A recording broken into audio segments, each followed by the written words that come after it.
So I'd like to give your audience one piece of advice. And it was actually the very first piece of advice I was given as a sales engineer. So there we are. It's the late summer of 1984. So I go out with a sales manager, a guy called Joel Banner, and I'm giving a product presentation to a bank somewhere in Newark, New Jersey. They're hammering me with questions. Show me this, do that, do that. And because I knew the product, I could show them all this stuff and answer the questions. So we walk outside into the parking lot, and Joel looks at me and says, "How do you think that went?" And I said, "I answered all their questions. I think that went pretty well." And he just put his arm around me and said, "Word of advice to you, young man. Sales engineers are not paid by the word." And I looked at him and said, "Wow, gotcha."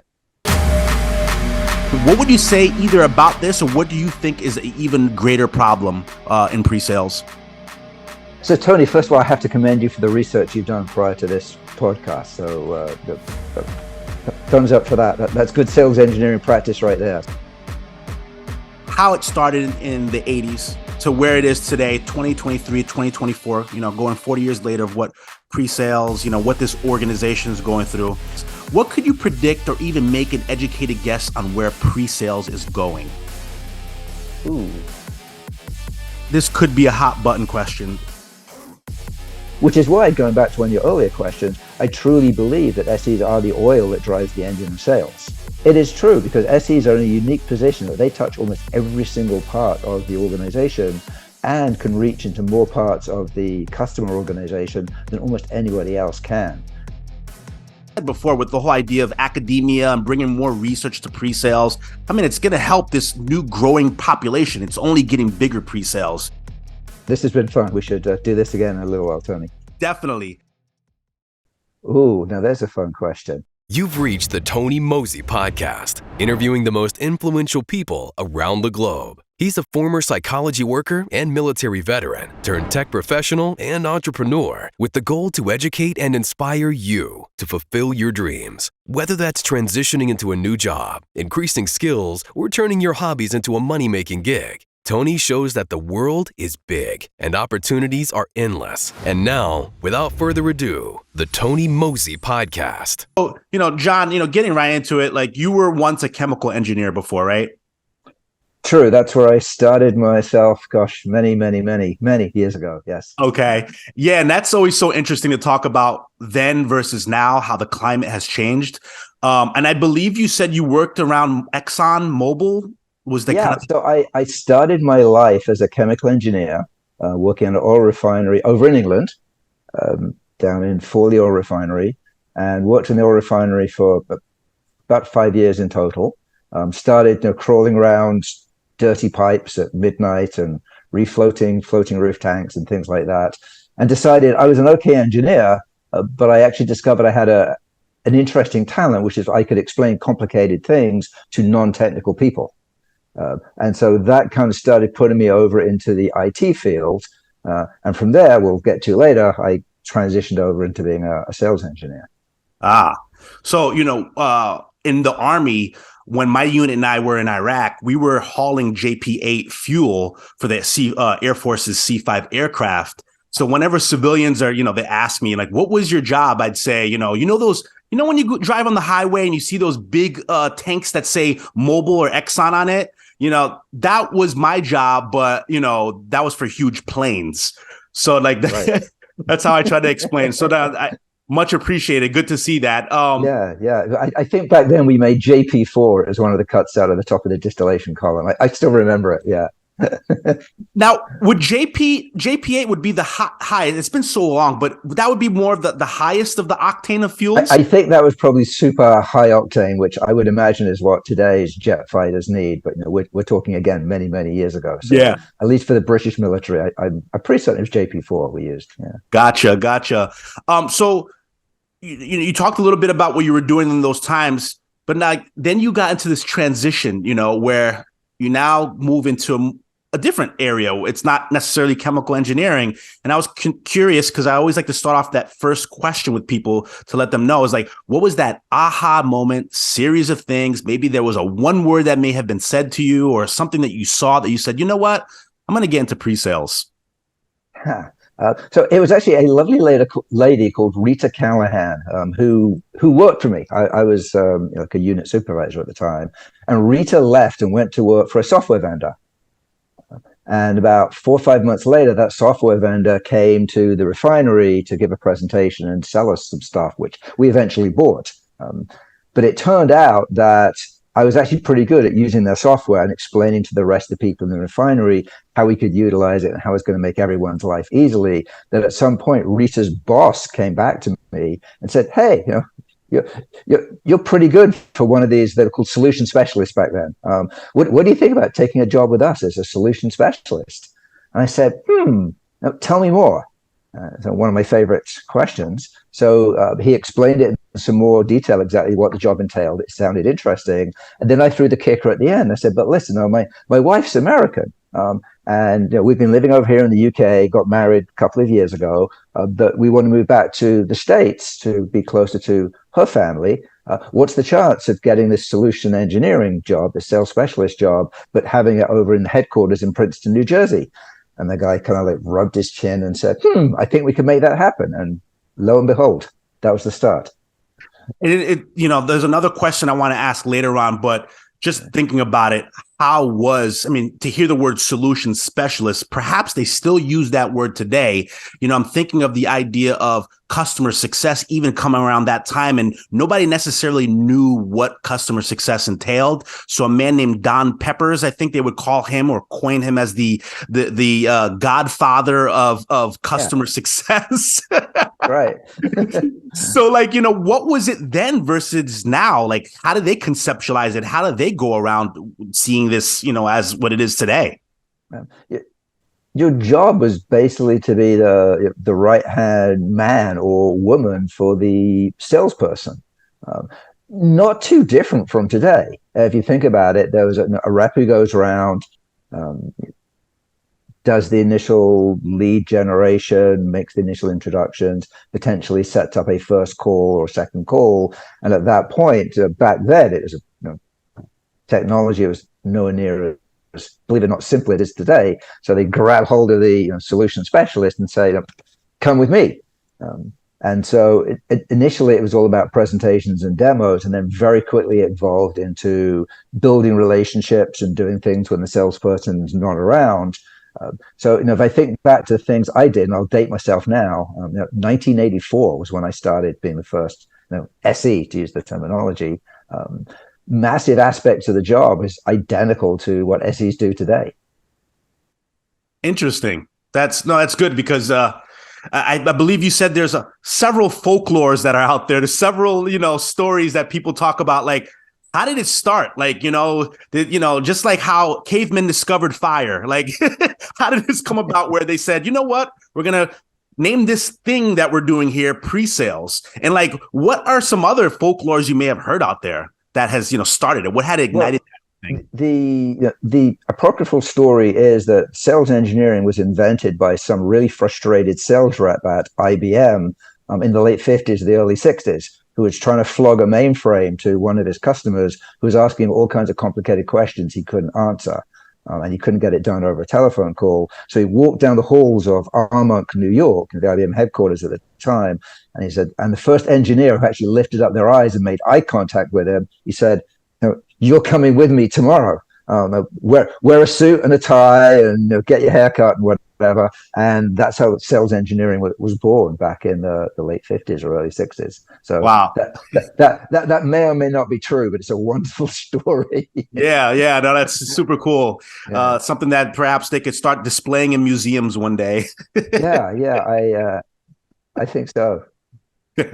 Yeah. So looking at a few of the books, right? You've written a few books, of course, and many more, I believe, because I know you're a writer. We got Mastering Technical Sales. I don't want to show everybody on the camera because we are no longer on that edition. We're now on the 4th edition. We're on the 4th edition. That's true. That came out about a year ago now. Yeah. Yep. And then the Trusted Advisor Sales Engineer, yep. And then the Sales Engineer Manager's Handbook. Right. That's the trio. Yes. Yeah. So, what have been your inspirations, for, whether it's through authors or books like, before making this first book, making Mastering Technical Sales, like, who are your inspirations today? What inspired it first? And, who do you still use for today? So the genesis story of the book is over 20 years ago now. And I was sitting in a windowless ballroom in a hotel in Atlanta, Georgia, going through my fourth iteration of solution selling. And it was a week-long class. And I was in there. I was an SE director at the time. So I had maybe 40 SEs in the class, and there were over 100 salespeople. And we get to Friday lunchtime, and my brain is numb, my butt is numb. And I turn to one of the ladies, one of my direct reports, and say, "Why are we here?"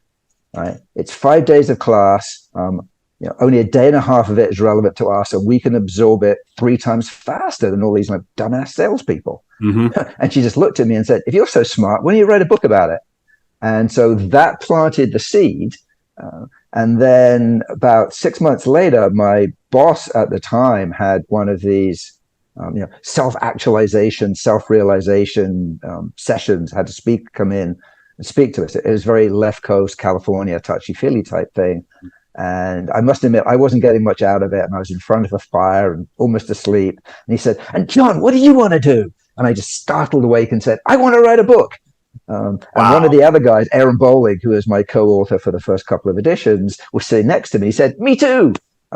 And so then we disappeared to a bar, as all good sales engineers do, and figured out what we were going to do, how we're going to write a book. So that's the genesis story. It was born out of sheer frustration because I couldn't find anybody, over 20 years ago to teach my people how to do the job that they did. Wow. They were chock full of technical training, but no one could provide them with professional skills. Wow. So that's the reason behind the first book. And then the other 2 followed as an extension later of that. Okay. Wow. So, going back to the classroom, or you're sitting there in this room, I have this thing as a man who has his bachelor's and went from graduate school where I had to eventually start sitting in classroom for 4 hours a piece. I just have this belief that nobody really wants to be in class longer than that. Nobody wants to be in class longer than a certain moment. And the fact that you had that grasp to say, let's leave this thing because this is overkill now. That's pretty awesome. Thanks. Yeah. I mean, because it's one thing we're there begrudgingly. It's the next thing our director finally says, "Let's get the hell out of here." So look, you're on the 4th edition of Mastering Technical Sales as of November 2022, right? That is correct. Yeah. I think it came out like April 2022. Yeah. Okay. I know on Amazon they quoted it for November, I believe, 2022. Okay. But to each his own, I guess. But so how about this? Like, as a person who was in academia, or just an avid reader, what are the things that make you even want to update or go into a next edition? Well, so one, my joking aside a little bit, my publisher relentlessly hounding me to do it.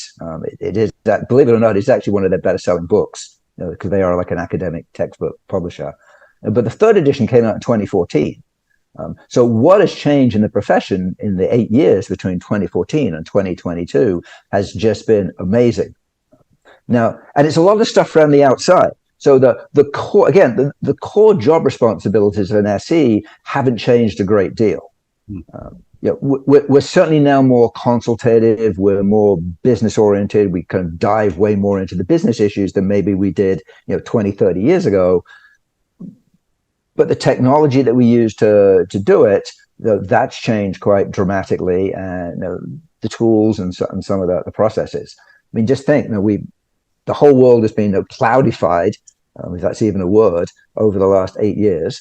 We've moved from the old-fashioned, CA, IBM, Oracle, great big enterprise license agreement, spend $25 million on all you can eat, to more of a consumption and a ramp-up model. So barriers to entry and barriers to exit are lower. People measure revenue now in monthly recurring revenue instead of quarterly.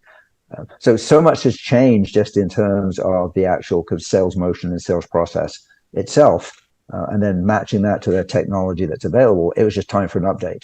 So the book is about 160,000 words. And when I say it's an update, I pretty much rewrote every single word. Wow. So there's a few bits and a few copy and paste from the third edition, but really did my best to include so much of the new stuff. Wow. Yeah. I mean, it makes sense. I hear it every time, how tech is constantly evolving. So you have to adapt to it. Yeah. Yeah. Wow. So cool. So I had, Peter Cohen on my most recent podcast. We went for a second go again. This time we were doing discovery. And I know he too was in academia. I'm curious to hear your thoughts, especially since you've written several books. Do you think there should be more empirical research or scientific journals, whether that's the academic institution's psychology, sociology, or business department? And that could be done through master's theses or doctoral dissertations in pre-sales? Ooh, now that's an interesting concept I haven't thought about too much.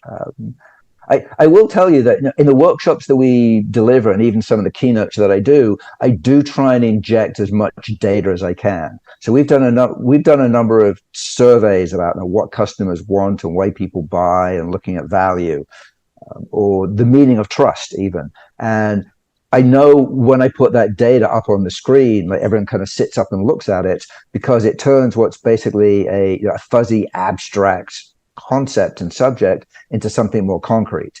And if you think about it, we're sales engineers. So I think that numerical data and the hard science behind it is really appealing to the engineering side of the job. So I think that's a very long-winded way of saying yes to your question, Tony. I would love to see that. And there's books out there. I mean, people like Dan Pink, for example, have written amazing books about it. And Dan Ariely, right, about irrationality. So there's certainly been some books that kind of touch on it, but I would love to see a full function, head-on book about it or research about it. That would be kind of interesting. Yeah. I mean, I just feel like there's so many variables out there we could be testing, and using them in a controlled, laboratory environment, and really seeing like what is the difference? What is the impact on whatever we're like trying to test for? I just thought that would be a cool idea. But even obviously, since this is the world we are in, I'm thinking of also startups, venture capital. I know some of them are scientists themselves, these VCs, and they perhaps want some backing. They want some research backing into this before they can invest into some idea. This was some ideas that came up in my mind. Yeah, there's companies out there. I mean, like Gong.io and Chorus, they monitor sales calls and give you feedback about how long you've been speaking and the number of times you interrupted, customer feedback and interaction, things like that. So we're kind of on the way there. I mean, I certainly see in the next 2 years, particularly leveraging the power we're now seeing in the large language model to generative AI, actually just having a little bot that's going to be prompting you, particularly if you're on a remote Zoom, as we are now, telling you what to say and what to do based on the customer, and potentially even starting to read the customer's reactions and doing facial mapping. So I see that coming, where we're going to get at least bot-assisted selling. Yeah. Wow. I'm glad that you brought that up about AI, because I had another idea too. I think, especially for maybe it's newbies, it could be just anybody else, to nudge them of all different sorts of pre-sales levels. The whole idea of discovery. I think of like a color-coded map where it says, all right, ask them this question. If they say no, then you ever see those diagrams with the arrows that say, well, if they say yes, go down here in a box. Say no, go to this way. If they're unsure, go ask this question. Yeah. I'm thinking of that as well. I'm thinking that maybe there could be something like that, like kind of I wish I could use the analogy. I don't know if it's the whole bouncy ball on karaoke machines, but there is a place for that. There's some companies who have been doing that for a few years, but it was very much hard coded.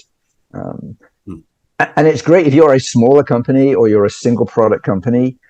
I don't think, given the scale and the complexity that a lot of tech companies have with their portfolio right now, it's entirely feasible. But you could get a good start in that arena. I mean, part of the value of NFC is making seemingly unconnected connections between one part of the portfolio and another to solve a business problem or to find a gain that the customer wasn't even thinking of. I mean, I'd hate to see a huge chunk of discovery be automated other than the upfront basic number catching. I mean, Yeah.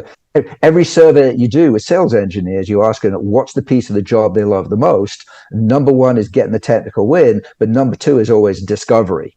I mean, discovery outscores demos like 3 to 4 to 1, as it should, right? So it is a crucial piece of the job.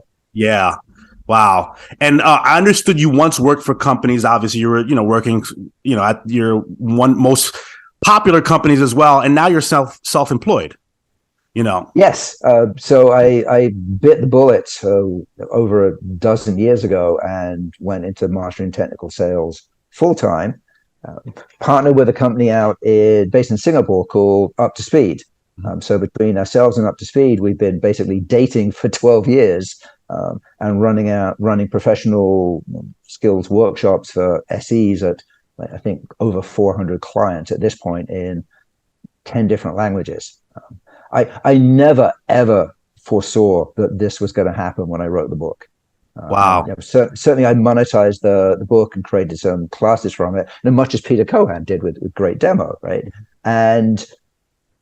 But to see the business grow into this like huge multi-million-dollar business and have tentacles in all these different parts, really cool.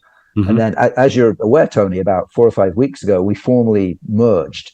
Right? So after 12 years of dating, we actually tied the knot, and Mastering Technical Sales and Up to Speed merged, which is amazing for me because it means I can step back from what I consider the more boring, mundane parts of business, which is legal, scheduling, invoicing, all the operational sides of the business, and just focus on content creation and delivery and getting in front of clients. Yeah. So it's a win-win for everything, including my lovely wife, Allison. So she's thrilled about it too.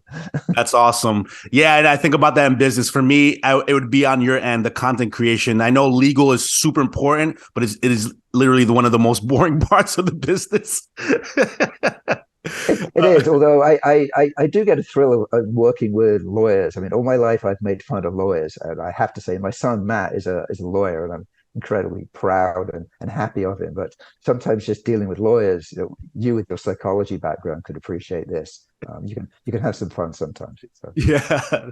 So yeah, that's awesome. And so being you now as self-employed, and congratulations now for finally fusing together the two as one.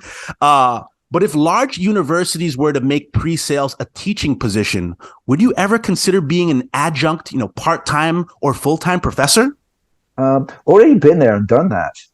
Wow. There are a number of universities that they don't exactly teach pre-sales or sales engineering as a subject you can graduate from, but it is a module that they teach either in an engineering class or in a sales and marketing class. And it actually started almost 10 years ago with a lady called Jennifer Horner, Professor Horner at Arizona State. And I got a call out of the blue from an enterprising young lady who is a student in her class. And she started off with, "So is this the famous author, Mr. John Kerr?" Right, so what a great salesy start. And I said, "Well, that might be me." She said, "I've been assigned your book to read. Can I ask you some questions?" And so I ended up doing some Q&A with Jennifer with her class. And now I've been involved with several other programs at several universities in terms of providing free videos and getting on Q&As and doing little mini seminars. I've never actually been the professor, so that might be a thought. I'm not sure I see myself doing that. having the tweed jacket and the pipe and the patches on my elbows. I keep thinking Oxbridge, back in England. So yes, I'm not sure about that. And a bow tie that completes it. That is, I would not do the bow tie. I'm sorry, I draw the line at that. That would be the quintessential professor right there. Oh man, yeah. I mean, that was a creative idea because I don't know, like I said before, with the whole idea of academia and bringing more research to pre-sales, I mean, it's going to help this new growing population. It's only getting bigger pre-sales, so it would be nice to perhaps, I know businesses are already doing it on their end. I mean, I guess, another thing I was curious was like how how much weight can we put and see that by businesses doing this research, it's considered credible versus academia doing it? I guess maybe it's because of me so used to being in academia and them being the people that say, we are the ones who hold the flagstaff and we put the stamp on what's considered good or not for research. Most of the research has been done by businesses. I mean, there hasn't been a great deal of academic research into the topic of sales engineering. Now that said, right now, I think Vivint did a study. They figured that there are approximately 2 million of us in the world, depending on how you define it. So if you think of a world population that's pushing 8 billion at this point, and there's only 2 million SEs, now we are indeed unicorns. I mean, we are a very special breed. Yet companies value sales engineers incredibly. I mean, of the 350,000 jobs that have been lost in tech in the last 2 quarters, only a tiny proportion of that has actually been sales engineers, which is kind of a good thing. They've mostly, but not totally, escaped the CEO purge of jobs, right? Because of the value and the fact that it takes 9 to 12 months to ramp up a new SE. Yeah. So I think there's an incredible amount of value in the position, and there's a ton of companies that do intake graduate programs. Whether they get, I'll use the word, given my age, I'm going to use the word kids, right? So we'll get kids out of uni at 21, 22 years old, run them through a program, or maybe take them out of a master's when they're in their mid to late 20s, run them through sales, pre-sales, marketing, product management, and kind of see where they fit inside the organization. So I have to tell you that we have about 20, 25 facilitators in the company right now. And each and every one of them, you ask them which class they enjoy the most, they'll say, it's getting in front of the kids. Because you are literally enabling a new generation to go out there and make a difference and carry on this noble profession that we find ourselves in. Are you enjoying this episode? Please give a like, comment, follow, or subscribe. And now, back to the Tony Moze Podcast. You said something about ramping up, which is interesting because I was going to ask that. I want to ask that now. I had a conversation with Patrick Pasang, and he's a pre-sales professional and author of the book, The Social Sales Engineer. And we talked about problems still being faced in pre-sales. I'll start off, I think, for what I see, at least from my own vantage point, even though I think it's rather low at this moment, I would say that the problem pre-sales is still facing is having each company, they lack the proper tools and enablement to properly train solutions and sales engineers, whether that's the first SE role or their first managerial SE role. I feel the idea of onboarding or ramping up varies across companies. Even if we controlled for companies' employee or product portfolio size, I feel the systems and standards are still inconsistent or insufficient. So I would say, what would you say either about this or what do you think is an even greater problem in pre-sales? Ooh, so I would agree with Patrick on that. I mean, that's a very Germanic measurement approach, right? I mean, as you probably guess, that people like Patrick, myself, Peter, we have this little kind of professional authors club behind the background in sales engineering. So we chat and email each other quite a bit. We're all in it basically to help the profession. It's an amazing thing. So yeah, I mean that is certainly one of the problems and one of the things that we hope companies like mine address. So things with the books, the podcasts, all the material you can find out there. You've got the pre-sales collective. There's pre-sales academies now in 3 or 4 different countries. Not just the PSC, who are creating and building the next generation of SEs and helping them land jobs.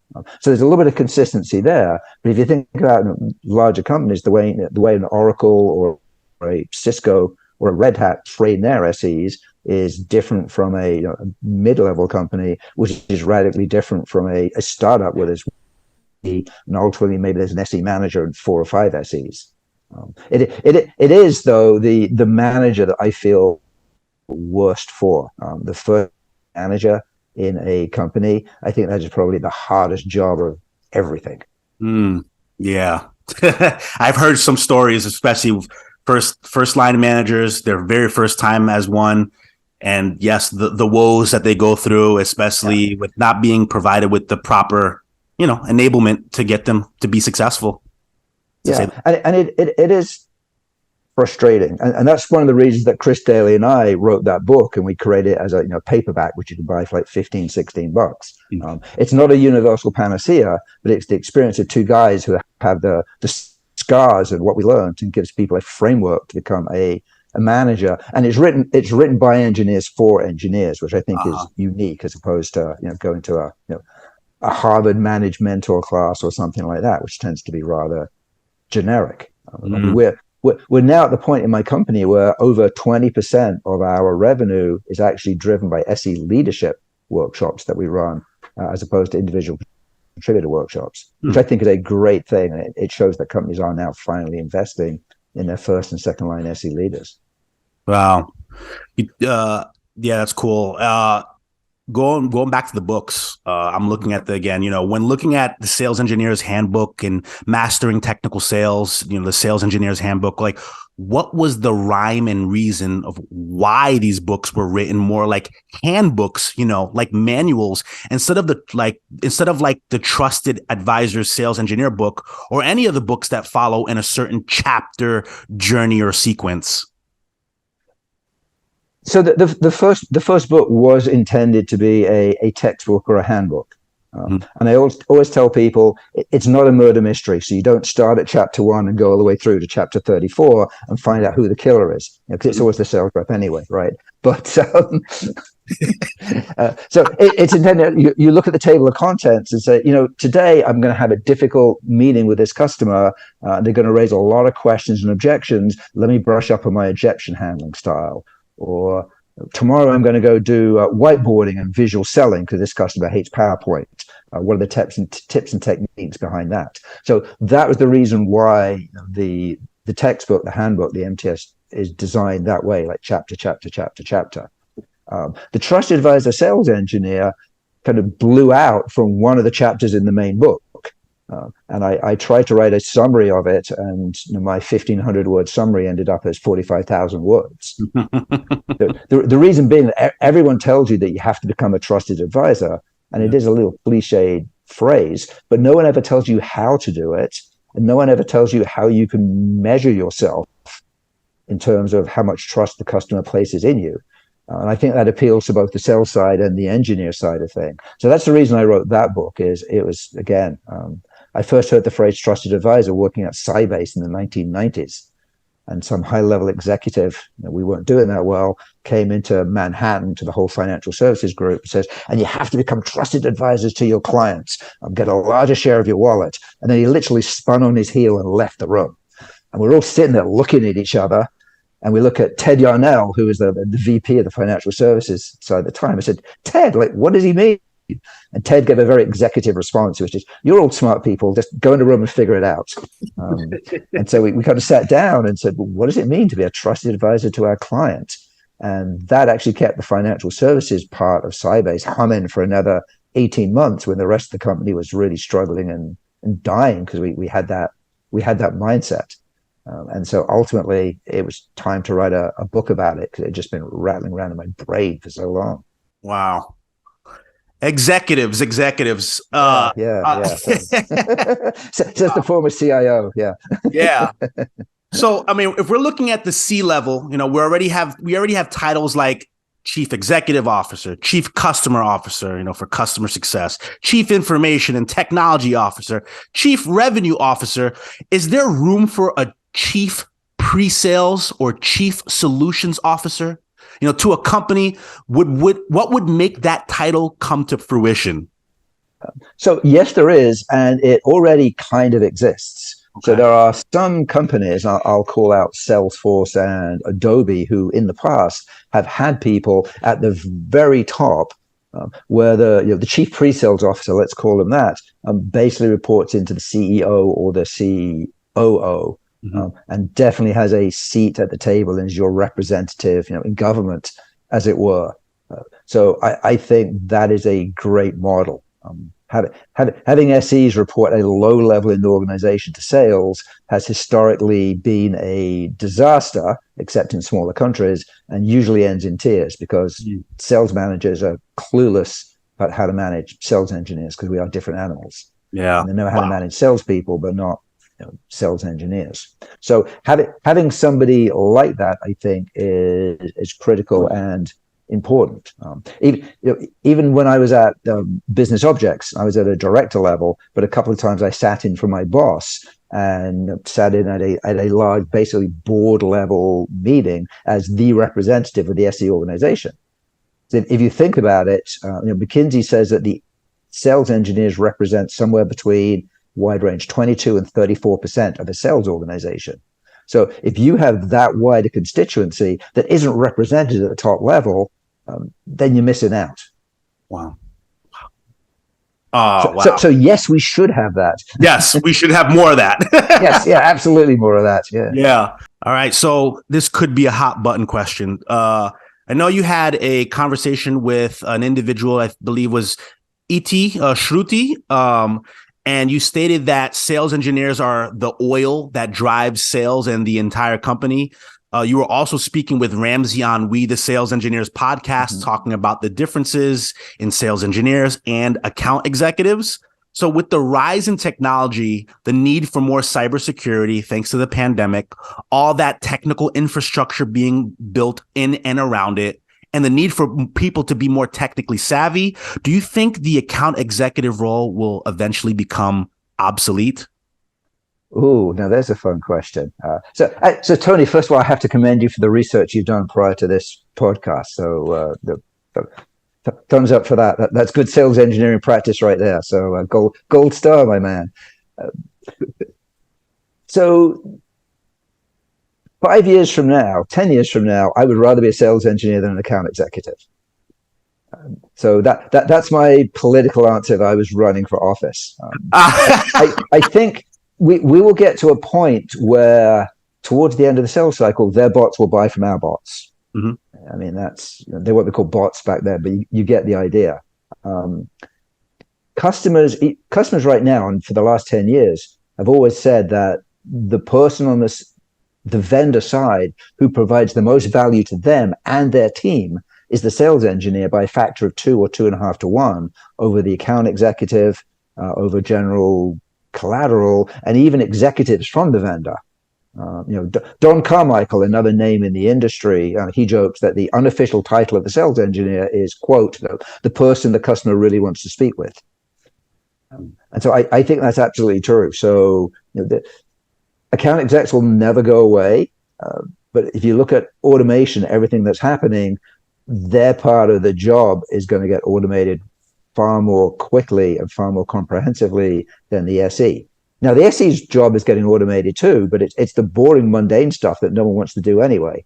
So, even over the last 2 or 3 years, things like RFP, RFI generation, demo automation, dashboards controlling POCs, things like that. That's all been automated. And that's a wonderful thing for the SE profession. I was chatting to one of my friends in marketing yesterday, and he's been using ChatGPT to build customer personas. It could build an awesome customer persona with the right amount of input. So marketing's going to have some issues as well, I suspect.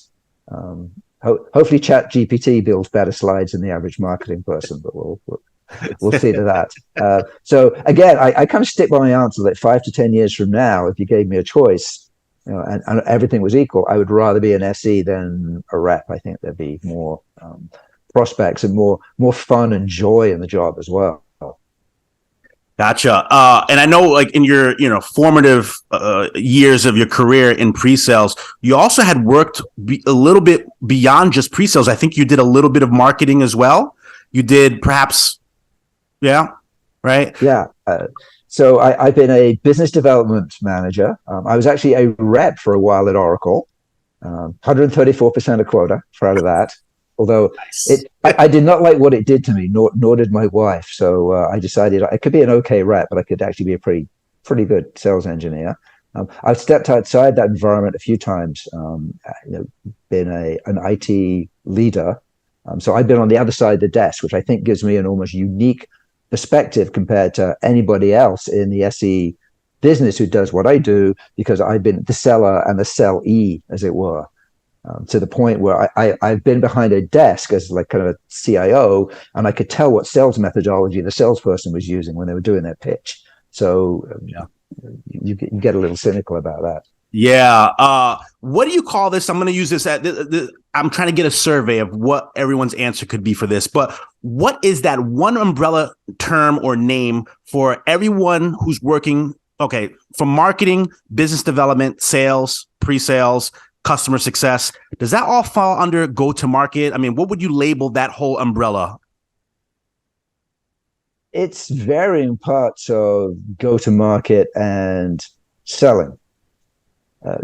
Each has their role. I mean, you still have the account execs out there on the sharp end, right? And if sales engineers love to make fun of account execs, and I do in my classes sometimes too. But it's an incredibly tough, hard job, and unless you've walked a mile or the 1.6 kilometers, right, in their shoes, you shouldn't criticize them. So you've got the reps out there.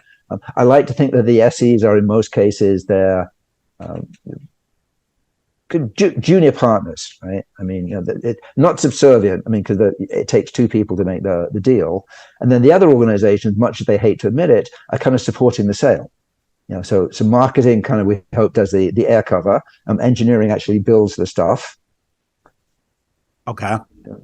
Support deals with the customers when the stuff doesn't quite work as it's supposed to. You got professional services, education, third parties, everything else.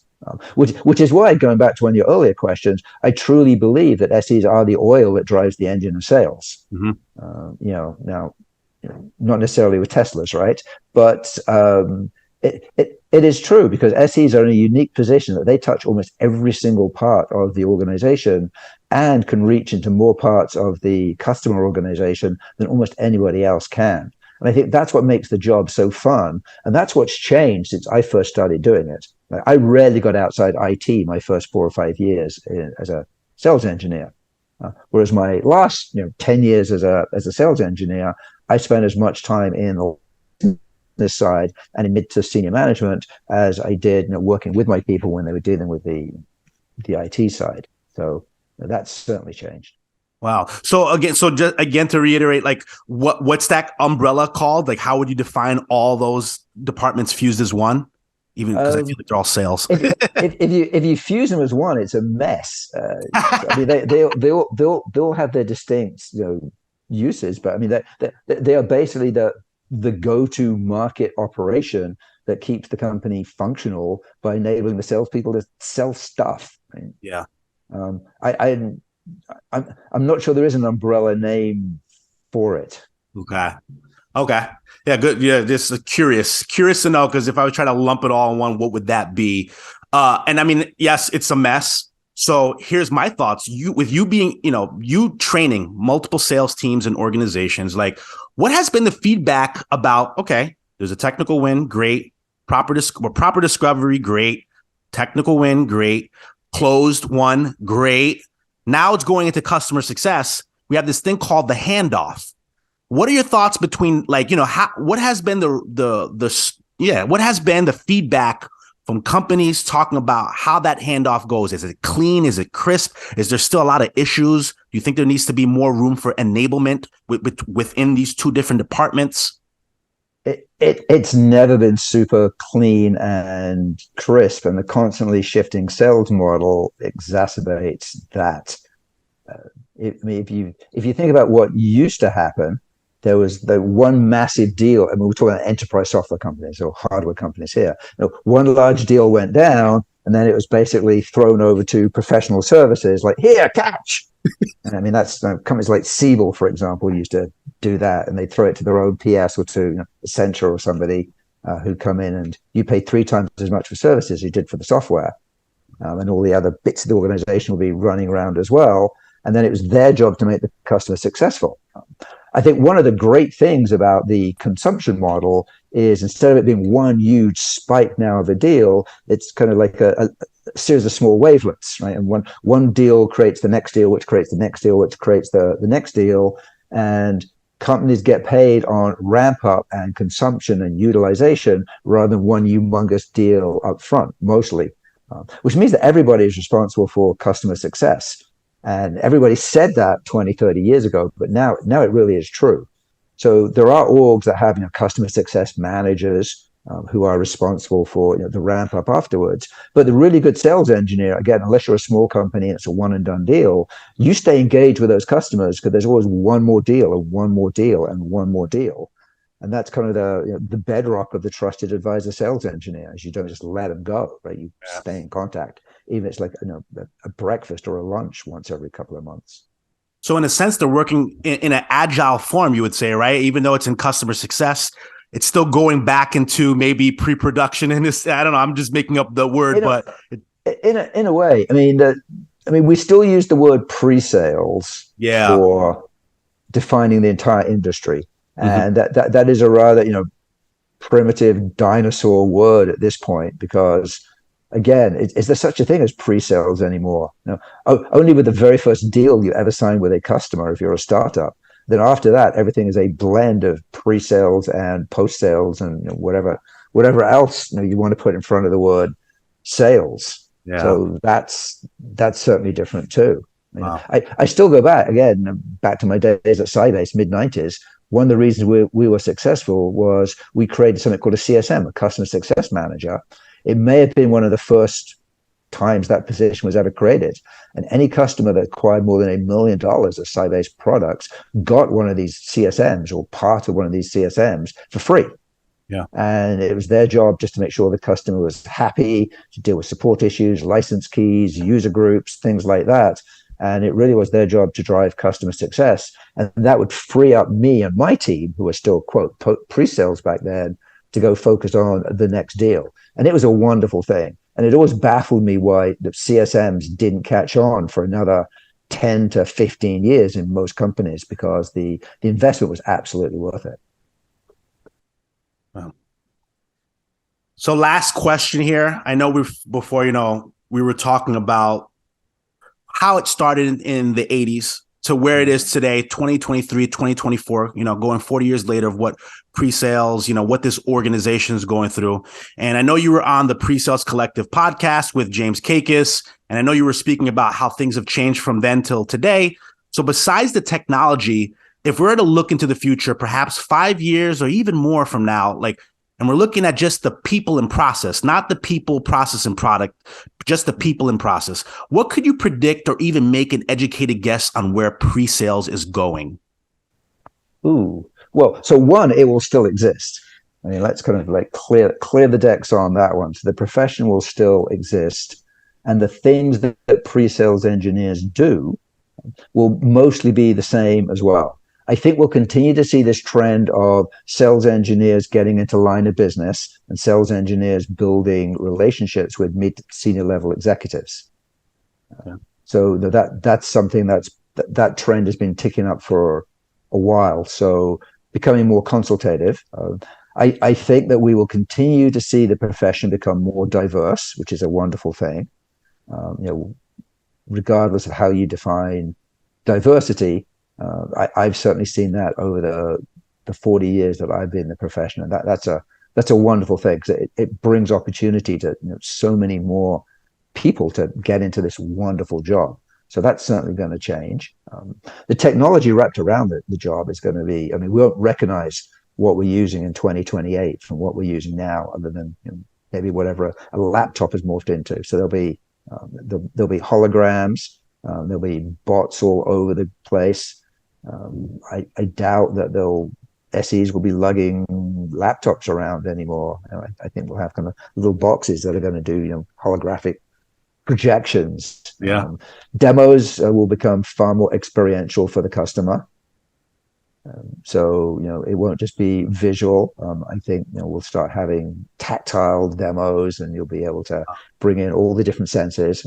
Not quite sure how you get taste and smell in there yet, but I'm thinking about it. But that's going to happen as well. So I think it's going to be gradual changes. We talked about the automation in one of your prior questions, and that's just going to continue. There's 50, 60 companies right now who sell products dedicated to the role of the sales engineer to make the role of the SE easier. Some of Consensus just got a massive cash infusion from VC organization, a huge amount of money. So I think we'll continue to see that as well. There'll be more and more tooling going on around the edges. So that's kind of the broad trends that I see for the industry. I don't know if you want to drill down on any of those. Yeah, no, that's awesome. I had some inklings of ideas of what I would see too, especially as a demo process. But I definitely believe it would be more experiential for the customer because that's what they're looking for. The whole idea of diversity. So far, I'm seeing people who were once gym coaches, gym trainers, social workers now are SEs. It's super cool seeing this now. Before it was once like, well, you need to be a computer scientist, someone who's programmed stuff before. That was the prerequisite. Now it's different. It's changing. I never hired people like that. In fact, I through my career, I've had battles with HR about the hiring profile for SEs, saying you don't need a 4-year college degree. Wow. What you need is the ability and the adaptability and the attitude to bring on the business skills, the technical skills, and the sales skills, and mesh them all together and be willing to stand up in front of people and ask questions and present. And you don't need a degree to do that.